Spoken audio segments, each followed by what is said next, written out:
সাহাবী দেখার কারণে তাবি হয়েছে, হাফিজি দেখার কারণে শায়েখে চরমনাই হয়েছে, মরহুম আল্লাহর কুতুবকে দেখার কারণে শায়েখে চরমনাই হয়েছে।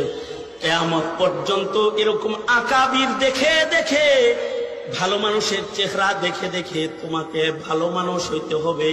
এ কারণে আল্লাহ বলেন কুনু মা'আস সাদিকিন। আর এই ভালো মানুষদের ভেতরে সাহাবীদের কিছু সিফাত পাওয়া যাবে। আশিদ্দাউ আলাল কুফার, কাফিরের বেলায় তারা শক্ত। এ কারণে ফয়জুল করিম মামুনুল হক, এদেশের উলামা হযরত বাবু নগরী আহমদ শফি, শেখুল হাদিস আমিনী ও ফজলুল করিম পর্যন্ত কেউ বাতিলের সাথে এক যারা আপোষ করে নাই, এক যারা আপোষ করে নাই। কারণ আশিদ্দাউ আলাল কুফার, আশিদ্দাউ আলাল কুফার। আর রুহামাউ বাইনাহুম। আর ইবাদত কি?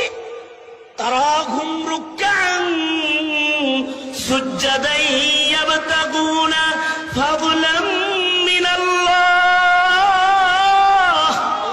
তারাহুম রুকআন সুজদান ইয়াবতাগুনা ফাদলাম মিনাল্লাহি ওয়া রিদওয়ান।